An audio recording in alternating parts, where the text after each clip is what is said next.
Deixa eu só chamar, porque o nosso repórter Christian Costa já está posicionado direto de Brasília, ele que acompanhou toda a cerimônia na tarde de hoje. Deixa eu dar as boas-vindas, Cris. Muito boa noite, conta pra gente detalhes aí dessa cerimônia que teve até tapete vermelho. Eu quero ouvir a repercussão, principalmente do discurso do ministro Edson Fachin, presidente do Supremo Tribunal Federal. Cris, como é que foi recepcionado esse discurso de abertura entre os presentes, entre as pessoas que compareceram a essa cerimônia na tarde de hoje? Muito boa noite, Paula, boa noite a todos no estúdio e também a nossa grande audiência. Paula, você observou a questão do tapete vermelho, mas apesar de todas as pompas, a cerimônia de abertura do ano judiciário 2026 aqui no Supremo Tribunal Federal foi uma cerimônia relativamente esvaziada, Paula, porque havia poucos ministros de Estado, por exemplo, do governo Lula, diferentemente do que tem ocorrido em anos anteriores, ex-ministros do Supremo também, nem todos compareceram. Havia ali também poucos ministros do STJ, tampouco o presidente do STJ, Herman Benjamin, compareceu aqui a essa cerimônia. Então, poucos parlamentares, e, inclusive alguns até alegaram a questão do ano legislativo, né, que ocorreu nesse mesmo período, mas nos anos anteriores até que havia uma quantidade relativa e significativa de parlamentares aqui no Supremo Tribunal Federal durante a cerimônia de reabertura. Então uma cerimônia, Paula, que inclusive ela acabou rápido se comparada também àquelas que ocorrem nos anos anteriores. Agora, com relação ao bastidor em si, Paula, da recepção desse discurso do ministro Edson Fachin, ele foi recebido de duas maneiras distintas, evidentemente, dentro de uma corte que está rachada, muito embora em alguns dos discursos pareça que haja unidade. Um dos ministros com que eu conversei, ele classificou o discurso do ministro Fachin, evidentemente esse ministro de uma ala que discorda de algumas ações do tribunal, ele classificou o discurso como equilibrado. O outro disse, abre aspas, coerente com o momento institucional, fecha aspas. São alguns dos comentários que eu colhi aqui nos bastidores logo depois que terminou essa sessão. E paralelamente, Paula, uma outra ala de ministro supremo, que é a ala mais política e mais atuante dentro do tribunal, disse que o discurso do ministro Fachin soa até um pouco, abre aspas, contraditório, fecha aspas, justamente em razão do tom que diverge um pouco daquele que consta na nota oficial divulgada em defesa do ministro Dias Toffoli. É importante observar que na coluna No Ponto nós trouxemos um bastidor observando que o ministro Fachin, o ministro-presidente, sofreu influência, pressão forte nos bastidores para que a nota institucional em defesa do ministro Dias Toffoli do tribunal, ela adotasse um tom que fosse uma espécie de escudo institucional. Esse foi o termo que eu ouvi de alguns ministros na ocasião em que nós apuramos essa informação para a coluna No Ponto. Então o ministro sofreu forte pressão, Paulo. Então que alguns ministros dessa ala, que diverge da atuação do ministro Fachin desde o começo, têm classificado esses discursos como contraditórios. E até com relação a essa própria emissão toda de opinião, Paula, tenta-se passar, alguns dos ministros fazem um esforço enorme para passar uma imagem de unidade, porém cada vez mais que esses discursos aparecem, tanto aqui no ano do judiciário, ou inclusive em sessões plenárias, evidenciam um racha na corte que permanece, Paula. Vamos lá, deixa eu tocar em mais um assunto, Cris, porque a gente sabe que uma das principais pautas encabeçadas ali, principais bandeiras do presidente do Supremo, Edson Fachin, é o tal Código de Conduta, Código de Ética, e hoje ele faz esse anúncio, então, que ele será construído agora sob o comando da ministra Carmen Lúcia. E quero te ouvir qual é a percepção aí em Brasília, no Supremo. Tem alguma chance desse código ser construído, texto, e sair ainda este ano? Cris, como é que é a recepção entre os ministros? Paula, você até observou antes da minha entrada, vocês conversaram aí a respeito da ministra Carmen Lúcia ser a relatora desse código. Esse foi o primeiro avanço, ainda que tímido, desse código de conduta que já começa conturbado aqui no Supremo Tribunal Federal. Para a nossa audiência saber, a ministra Carmen Lúcia e o ministro Fachin, eles têm uma relação muito sólida e já de longa data aqui no tribunal. É uma ministra que o ministro Fachin, o ministro-presidente, confia muito. Inclusive, durante a posse dele como presidente aqui do tribunal, ele pediu que a ministra Carmen fizesse o discurso para recepcioná-lo na presidência, diferentemente do decano do Supremo. Quando um ministro assume à presidência do tribunal, é praxe aqui no Supremo que o decano da corte faça essa leitura. Então ele tem uma relação muito boa com a ministra Carmen, por isso da escolha dela para ser relatora. E evidentemente haverá também uma contrapartida, Paula, porque o CNJ inclusive tem estabelecido e encampado pautas mais relacionadas à mulher, que é uma das bandeiras da ministra Carmen.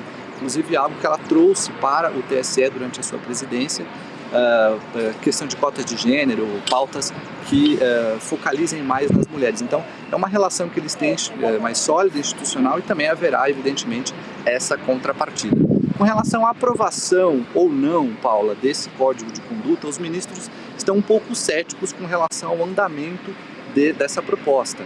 Um dos ministros com quem eu conversei, por exemplo, utilizou a expressão limbo para se referir ao status desse código de conduta. Alguns falaram, o próprio presidente Edson Fachin, durante uma entrevista, observou que pode ser que esse código fique para depois das eleições, do ano eleitoral, mas esses ministros com quem eu conversei nos bastidores acreditam que pode ser, inclusive, que tampouco saia o código depois que as eleições terminarem neste ano, as eleições de 2026, sobretudo em razão do tempo. Quanto mais tempo passa, mais o assunto pode ficar esquecido e até mesmo pode sofrer mais pressões aqui dentro do tribunal. Há uma outra percepção também, Paula, de que o ministro Fachin, o ministro-presidente, já começa a sua gestão enfraquecido. Então, levar à frente algumas pautas, como essa, por exemplo, do Código de Conduta, que trata justamente de um assunto muito delicado para os ministros aqui, talvez não teria chance de prosperar.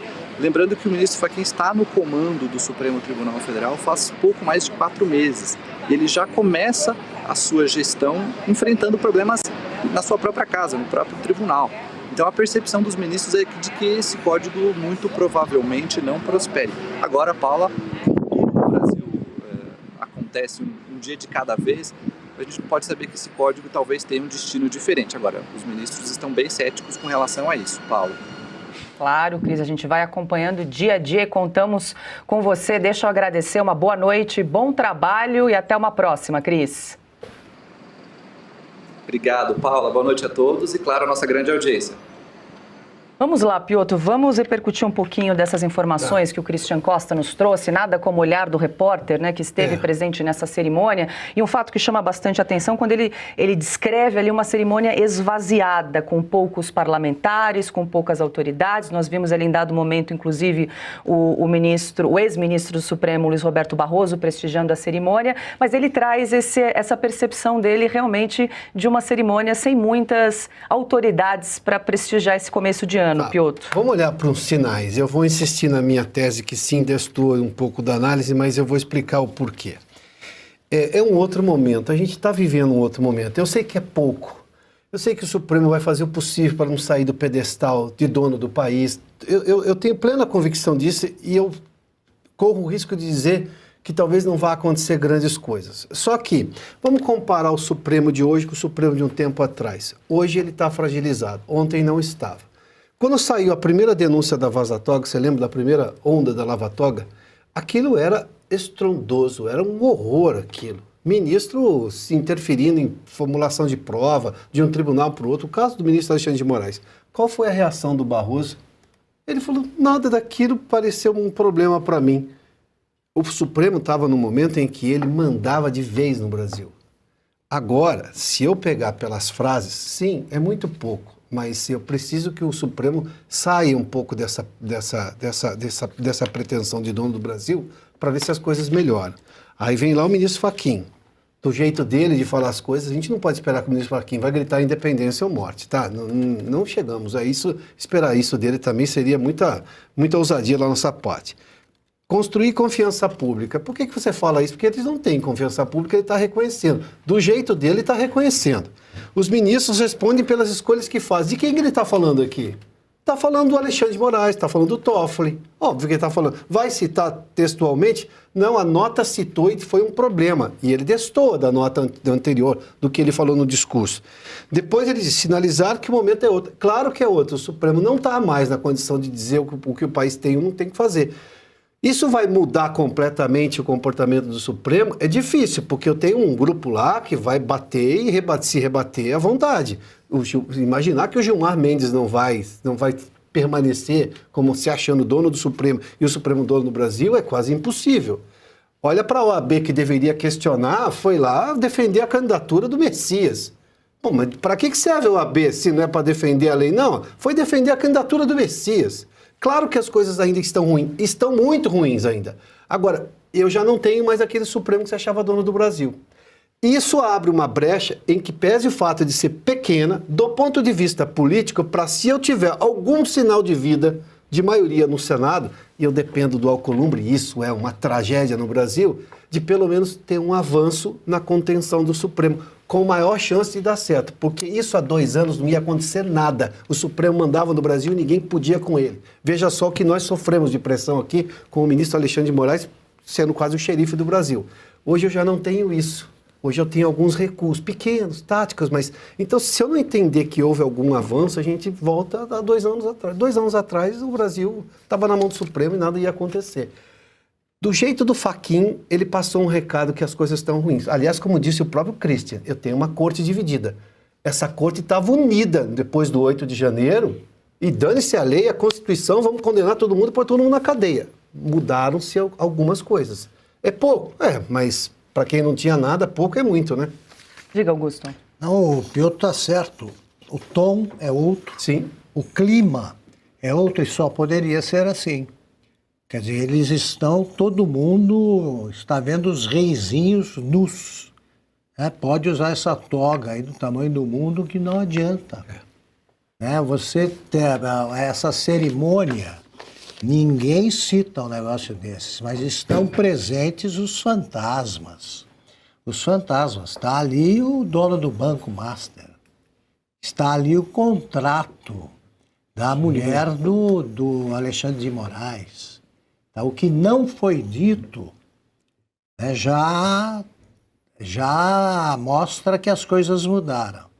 Agora, eles também mudaram o tom, porque já estaria... Não foi citado uma única vez a expressão fake news. Faz muito tempo que isso não acontece. Boa lembrança, Augusto. Fake news. Faz muito tempo que nós...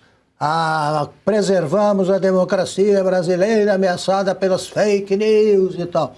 Agora, como a verdade extremamente inconveniente está aí à luz do dia, eles estão mudando o discurso. Isso é muito importante.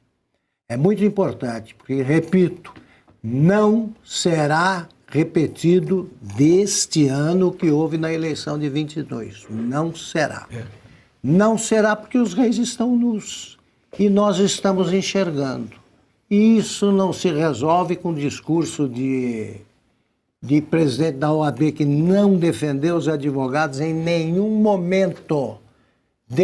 Faz 6 anos que ele não defende o único direito rasgado, né, como fazia diariamente, até há pouco, o ministro Alexandre. E agora vem falar da OAB. A Carmen Lúcia, ela também não está com essa bola toda, foi indicada, mas tem muita coisa para explicar.